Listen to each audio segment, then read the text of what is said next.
2 sips. No. Not your turn. It's my turn. I'm gonna make a bunch of desserts for my family using only this book.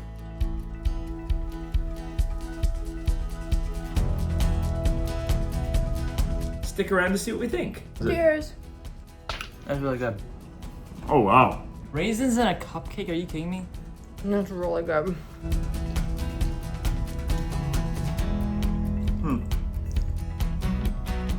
It's pretty damn good. Zesty. That's fantastic for a healthy dessert. You have some food on your lens. Greetings and welcome back to PB with Jay. Here on the channel, we focus on all things plant-based goodness. And today we are back with another cookbook review video, but today we're doing a dessert-only cookbook. We're covering Chef AJ along with Glenn Mercer's Sweet Indulgence. Full disclosure, I am friendly with both Chef AJ and Glenn. They actually reached out personally and sent me this book. This is an advanced copy that I've had for a few weeks now. Even got a nice little inscription from AJ. She wrote this before my kids reviewed her food. So just in case you're worried that I might have a little bit of a bias going into this review, that's fine if you feel that way and you're worried about that, but for those that watch our channel, you know my kids and my wife will not. For those of you that aren't familiar with Chef AJ, she has a YouTube channel of her own that I will link into the description down below. I have been on it as a guest. She interviews a lot of amazing plant-based people. And what's great about her is that her book is already naturally whole food plant-based, and a lot of the recipes are gluten-free, or she gives suggestions to do so. So I have to do a lot less swaps with this book than I normally do. There's still a few because she has some ingredients that I don't think are as widely as available as the book might think they are.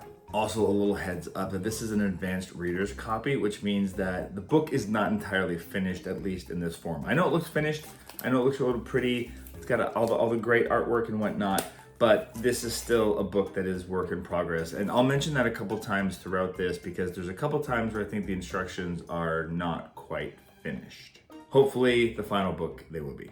For those that are unfamiliar with our ranking system, we use the internet tier system, which means that S is superior. This is a phenomenal dish. A means I like this a lot and I would gladly have it again. B means I don't love it, I don't hate it. I'll finish it, it's okay. C means I don't really like it, but it's not so bad that I won't eat it at all. F is a straight up fail, especially when it comes to dessert. It is not worth my calories. I'd rather just go grab a piece of fruit. This book's broken down into different sections like bake it, chill it, crunch it, dip it, freeze it, fry it, iron it, lick it, nuke it, pop it, sip it, bread it, sprinkle it, spoon it, and squeeze it. In total, there are over 150 vegan and gluten-free recipes. In fact, maybe all the recipes are gluten-free. And if you are interested in buying this book, consider using our link in the description down below because it helps the channel out. I'll tell you this, when I gave this book to Wooly, we had a real hard time picking which of the recipes we're gonna make for this video. And as you can see, we're probably gonna make a whole lot more. Cheesecake? I haven't had cheesecake in like 20 years. Yes. We made vegan cheesecake. Dad, look how many This she's looks, put. look how Dad, good look how this many one she's looks. put. Joe. Look how many green ones there are and look how many pink ones there are. And I'm only picking 2 per person, you know that, right? No, I have all summer. This is our book. We don't have to return it, do we? No. Cinnamon bun waffles? Bring it on. First, what I'd love to do is say hello to some of you that have said hello to us in the comments down below. Lisa from Albany, Indiana. Nicole from Napa, California. Shauna from Singapore. Sylvie from Montreal. Daphne from Asheboro, North Carolina. Maddie B from Australia. Chelsea from Oklahoma. Becky from Fisherville, Virginia. Anna from Portland, Oregon. Dee in Kent in the United Kingdom. Jeremy from Edmond, Oklahoma. Claudia from Hermosa Beach, California. And Lizzie from Lincolnshire, England. If you'd like to shout it here on the channel, all you have to do is say hello to us in the comments down below. Let us know where you're watching from and what is your favorite plant-based dessert.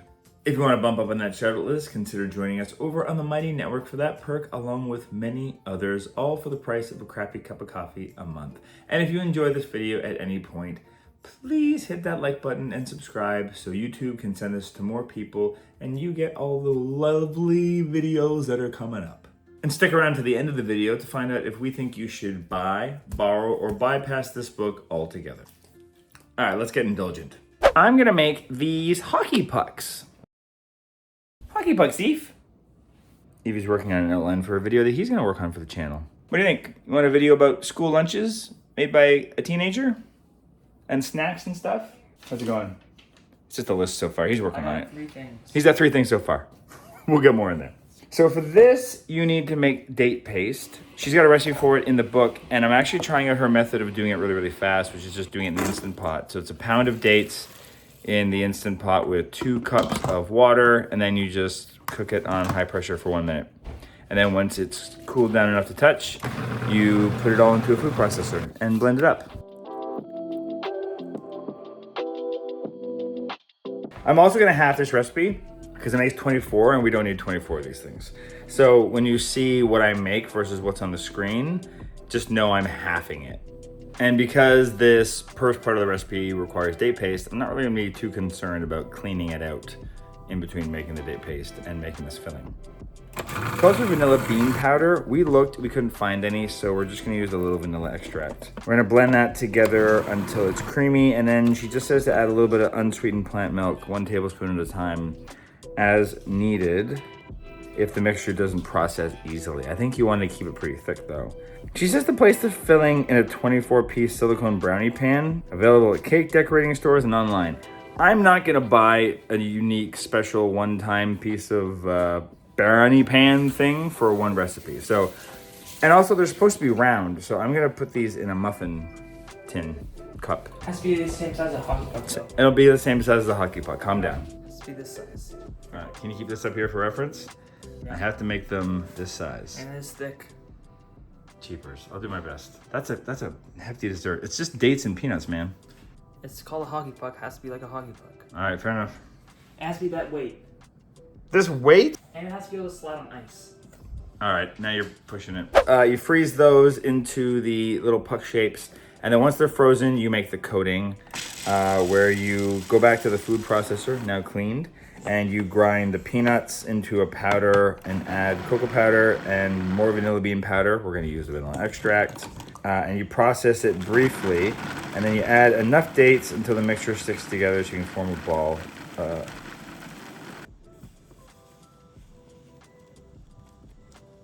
Place coating around each frozen peanut butter square and form into a hockey puck with your hands. And it says once hard, and then freeze again, I guess. The instructions in my copy of this book might likely be different than the copy you get, because this is an advanced reader's copy, so some of these things are still work in progress.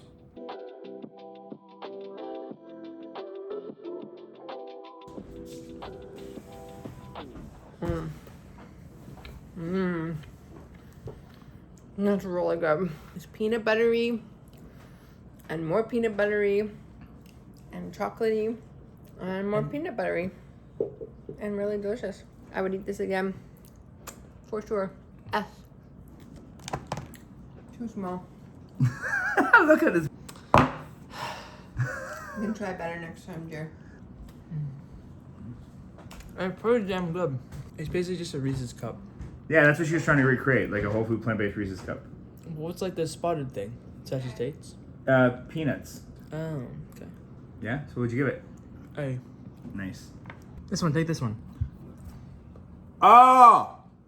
Yes. I found that in the bushes at Greenwood Park. Thanks a lot. Oh, wow. Yeah. That's fantastic. Huh, I didn't think I was gonna like it as much. I thought I would like it, but I didn't think I would like it this much. It's really, really good. Yeah, it's got all the flavors of a Reese, which is what she was going for. I can make these half the size and still feel... It needs to be this size. No.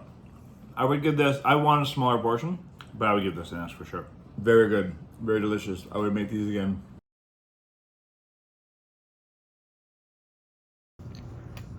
I give it an A. Yeah, what do you like about it? It's a bit like stale stuff, but it's good. Stale stuff. Or like stale nuts. Oh, that could just be the nuts are older. Like you. Thanks. Bye. Would you have more of those? Mwah. Yes, I would. Hello, today we're gonna be making a cookies and cream shake with my weird dad. We're gonna put all the ingredients into the blender and whip it around. It says ice cubes. It doesn't say how many, which, I mean, I put in 4 or 5. That would make a big difference to know how many there goes in that. Except for the ice cubes and the cocoa nibs. Although maybe I'll put chocolate chips in to make it a little treatier. So after everything is blended, you add the cocoa nibs or the chocolate chips and you just put it on just for a little extra minute or 2. And then you serve it and you drink it. It's like a strawberry milkshake. Girl, that's 2 sips. No. Not your turn. You It's my turn. Okay, let me try.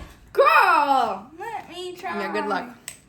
We need a fatter straw, I think. You can just try to drink it from this one. Thanks. This one's mine. That's so good. It's so good. Taste them for me. Pretty good. What do you give it, Eve? A. Has a nice milky flavor. Maybe I would like more cookie stuff. Fair. That's 2. There's no cookies in it. What do you give it? S. Annie? Ash. Oh! Whoops. That scared me. Look at all the chocolate at the bottom. What gives it an S, Annie? Because it tastes good. Oh, wow. It's tasty. A little thicker would be nice. I can maybe an extra banana in there. I think it's pretty good. It's pretty good. It's very drinkable. It's delicious. This is like, if the cookie thing was better dispersed, I don't know how to do that though. It just says to. It needs to be thicker for it to be better dispersed. Yeah, I'm gonna give it an A+. It was confusing about the ice cubes, how many to put in. It's a bit more liquidy than I would like for a milkshake, but very, very delicious. Sorry. If I can fix the texture, I'd give it an S. So today we're gonna make Chef AJ's lemon poppy seed cookies. Woohoo! Interestingly, it looks like the recipe instructions is exact same as for her snickerdoodles. So I'm not sure if there's a mistake in the book or if it's exactly the same. But I'm not sure. Anyway, I'm gonna try and put them together the best I can, and we'll see what happens. Can't be too hard, right? So I'm gonna mix the oats and the dates in a food processor. I'm gonna add lemon juice and lemon zest, and some poppy seeds and some vanilla.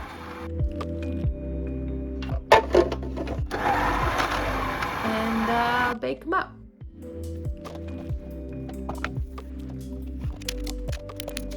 And maybe sprinkle some poppy seeds on top as well. So save some for the end. Smells delicious.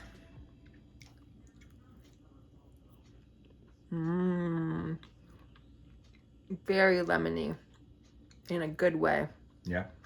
It's baked, but it tastes kind of like almost like a raw cookie because it's got it's just date and oat. But the flavor is excellent. I would definitely have this again. S. Smells really lemony. Oh wow. Lots of lemon. That's got a great flavor. And it's got the perfect sweetness. That's great. That's an S. Yes, 100%. I would eat that a lot. That's really, really good. If you want to make it treatier, you could make like a little lemon icing with like cashews or something on top. Also, imagine using this, instead of making cookies with this, use it as the base for like a tart or something. Or like a, I don't know, it's really good. Lemon poppy seed, what do you think? Really lemony. That's really good. Thanks. A. Wow. Zesty. Blackberries. Yep. But how's the lemon cookie that you're supposed to be trying? Lemony. Is the sweetener dates? Yep. Yeah, I can see that. I give it an A. A for Annie approved. For our next dessert, I'm gonna make these cinnamon bun cupcakes. I love how simple these cupcakes look. Literally, you preheat your oven to 350 degrees Fahrenheit, and by that I mean 350. One thing you do to prep for this in advance is you have to cook these Japanese sweet potatoes before. So there's a little bit of prep for that she doesn't necessarily mention in here, but that's part of the recipe. Unless you just happen to have cooled sweet potato yams wherever you go. The one change I'm gonna make here, and it's not even a change, is she calls for a half a cup of dates. I'm just gonna use the date paste that we already had made. I don't see how that would make much of a difference. And you put everything except for the raisins into a blender and you blend until smooth.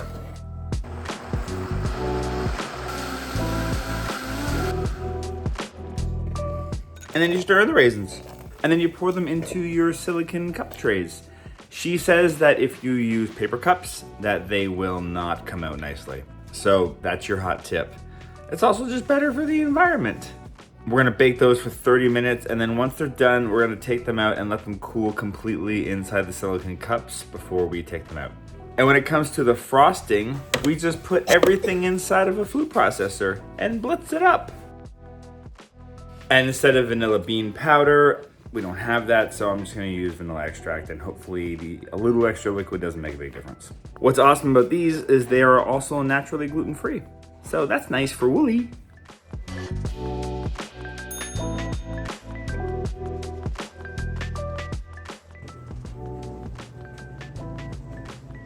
He's going first. Okay, come on, I go first.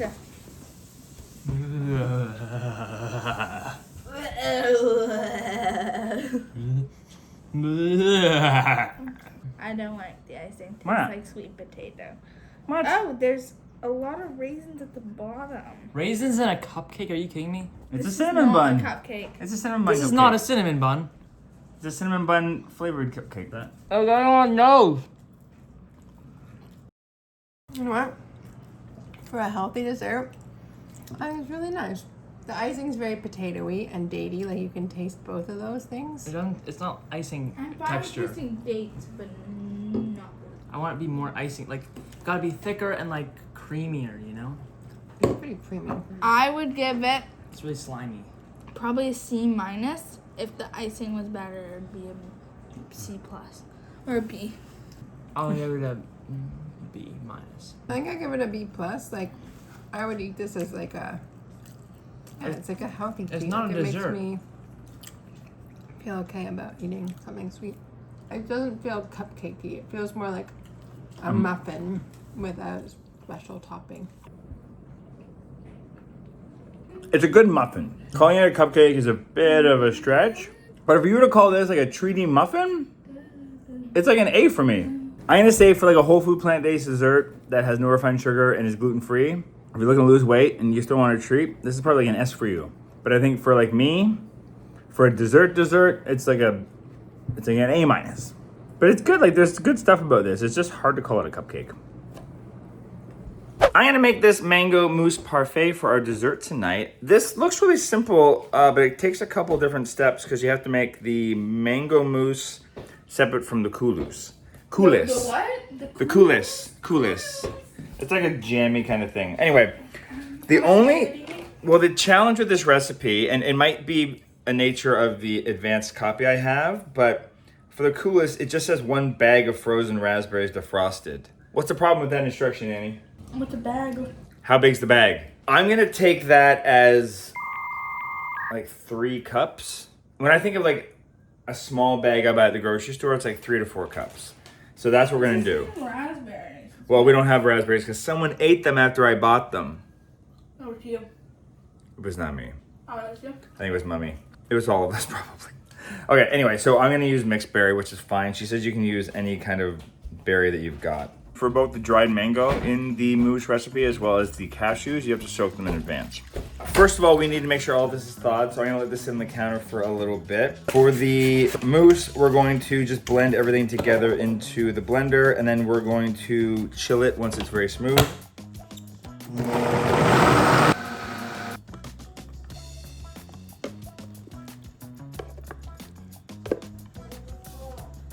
For the coulis, we are going to combine it with the date paste into a blender until smooth. Then we're just gonna keep on adding date paste until it's the sweetness we like. And then it says we can scoop everything into the glasses with the mousse on the bottom, the coulis on top, put it back in the fridge to chill. and then top it with more fresh fruit, or I might top it with some granola as well as some fresh cherries. Maybe we'll do that. Who's that? It's Velma. Let's go see Velma, guys. Velma, say hi. Oh, go down. Down. Good girl. She's such a good girl. You have some food on your lens. How is it? Cheers. Mango one tastes like cashew, Oh, is the cashew really strong? in my opinion. There's some lime in it too. What's this top part? It's like a raspberry and date paste. Berry and date paste. Oh yeah, it is really cashewy. Yeah? But it's good. I'll give it, if it was less cashewy, probably be an S. But it's an A. Nice. A B because I don't like the cashewy part. Yeah. This one is grainy a bit, but the banana is or the mango is super smooth. I know what you mean about the very cashewy. It's nice because it's really, I don't know, this is really, really good. This is a solid A plus into S territory. I don't notice the cashew as much as you guys do. But Yeah, like because you like cashews. But look at that. Can you see it? It's got a really great flavor. And even I like the kulus. The what? Kulus is the raspberry part. Pretty creamy. I like it. I guess an A. There's like a aftertaste or something in the Yeah. bottom there. Cashewy. Yeah. Yeah. Cashewy. So maybe we pulled back on the cashews a bit more. Yeah. But clearly I'm eating it. Yeah, it's good. You could even have that for breakfast, probably. I'd say it's also like, it has, for 4 servings, it has 2 cups of cashews, which is a lot. Well, we didn't use, like, there's still tons of it left. So I'd say the kulus on top makes, kui? Kuli. I've been saying it wrong all the time. I'm sure you've all been yelling at me in the comments. I'd say there's still like half of the mango left. So for the mango, we made like 8 servings. Here's a little bonus. I decided to use some of that extra mango parfait stuff and just mix it in with some of my oatmeal in the morning. And you've been using it in your breakfast too, right? Yeah. It's good. Uh-oh. I hear someone whining. Velma's being a good girl. She's learning to stay in her bed and not just follow us everywhere. She doesn't like it yet though. Right, girl? For the final recipe in this book, it's just Ephraim and I home. So I'm going to make this apple pie that won't make you die because we're both pie guys. This kind of reminds me of what my wife would call a Dutch apple pie, but using super healthy ingredients. Although it still has quite a decent amount of dates in here. But that's much better than any other form of sugar, in my opinion. What's also great about this is that it's naturally gluten-free, so I'm gonna see if I can't try to save a slice of this for Wooly for the weekend. We're gonna put the oats and the cinnamon inside our food processor and blend that. She uses vanilla bean powder, so if we had that, we would put that in at this point now too, but we're gonna use vanilla extract instead. She uses vanilla bean powder in everything, that's her go-to instead of vanilla extract, but we don't have that here and I didn't feel like buying an extra ingredient, so I think it's gonna work out fine. I'm just gonna add that in later on when I add in the dates. So once that's pulsed up into like a flour, I added in the dates and I found that the amount she calls for was good, but it wasn't really binding and I didn't wanna add a ton more dates. I did try to put it into the pie plate and as you can see here, it was just kind of crumbly and it didn't really work. So what I did was I put the mixture back into the food processor and I just added a tablespoon of water at a time until it really started to come together. I think this was like maybe 3 or 4 tablespoons of water. Just do it until you see it noticeably coming together inside your food processor. While that was all happening, I sliced up the apples. I'm using this apple slicer that also cores them at the same time. If you don't have something like that, just do your best to make them uniform and as similar in size as possible. I wanted to just do this all at once, so I also decided to make the filling at this point. So I took those apples and I combined them with some more cinnamon. She calls for sweet apples like Gala or Envy. I have Ambrosia, which are one of my favorites, so that's what I used. We then sprinkled them with some cinnamon, some date paste, and the recipe calls for golden raisins. We're out of raisins. I didn't realize that until just now, but I did have some currants, which to me are pretty similar, so I just threw those in instead. And again, she calls for vanilla bean powder. I use vanilla extract. Mix that all around together. Then you're gonna put the filling inside. I found that I had way too much filling. It was overflowing. And so what I'm gonna do is I'm just gonna take the rest of it and put it aside, and I'm gonna add it to my breakfast tomorrow morning. She recommends that you can sprinkle a 1/4 cup of shredded coconut unsweetened on top. I found that just 1/8 of a cup, which is like 2 tablespoons, was more than enough for me. She also says that this is optional, so you don't have to. On top of that, she recommends putting 1 more sliced apple on top into some kind of a decorative pattern. And then she recommends brushing it with date syrup. If you're like me and you don't just happen to have date syrup in the fridge, but you have some of this date paste, all I did was I took a tablespoon of the date paste and I mixed it with 2 tablespoons of water, whisked that around, and then I just spread that over top to top. And I think that'll do the same thing. We're gonna bake this at 325 degrees Fahrenheit for 45 minutes. And then she recommends to just turn the oven off and let it cool inside of the oven until you're ready to eat it later on tonight. Looking forward to this one.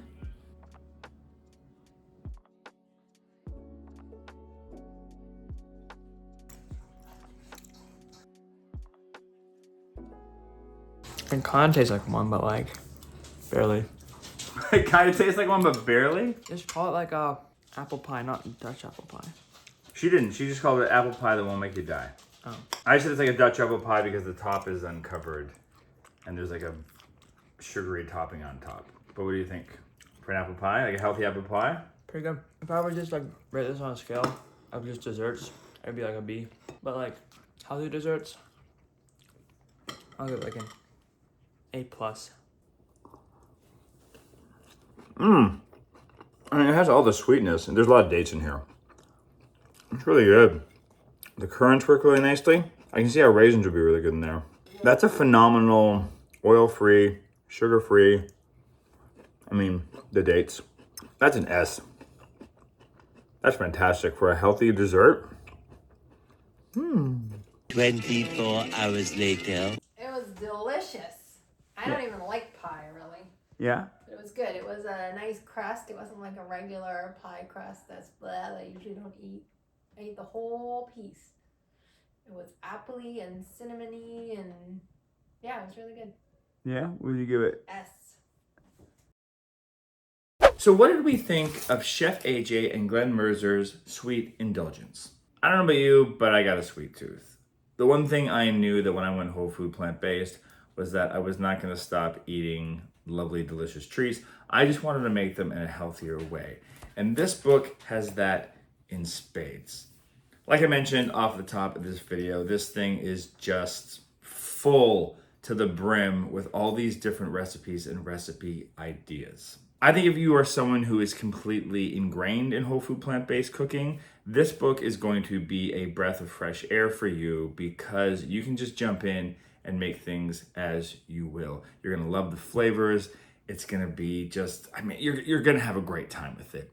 If you are new to this way of eating and you're getting used to, you know, flavors that aren't necessarily as ridiculously sweet, this book might take a little bit to get you kind of warmed up into it. What's really cool is that there's actually a sweetness chart on every single recipe that is like denoted by 3 different strawberries. So 1 strawberry is just a little sweet and 3 strawberries is very sweet, which I think is great because I know there's a lot of people out there that just don't want something too sweet. So you can even just like flip through and figure it out by that. She also has other little headings like semi-decadent and low fat, rich and decadent. The book's just full of information. So look, maybe I'm a little biased because I'm a big fan of Chef AJ and I like Glenn as well. This book, I just think it's a no-brainer buy. It might be the last recipe book you need in your kitchen. It's packed with delights. You know, if you've got kids in your family, they might not be as super excited about some of the recipes as you are, but I think you can also tailor and tweak them to their tastes as well. Although maybe just encourage them to adjust their taste buds to be a little bit healthier. The book does exactly what it says. It's guilt-free treats sweetened naturally with fruit. Come on, people. And if you're ordering a copy of this book, consider using our link in the description down below to help us out here on the channel. Thanks for joining us. If you haven't hit that like button, please do so now to let YouTube know to share this with other people, and hit subscribe so you don't miss any of these videos. Speaking of which, This is the one that YouTube has saved up for you for a rainy day. They've dug past in our archives, or maybe this is a recent video. I don't know, because it's tailored specifically for you. Because they know you, they love you, and this one's for you.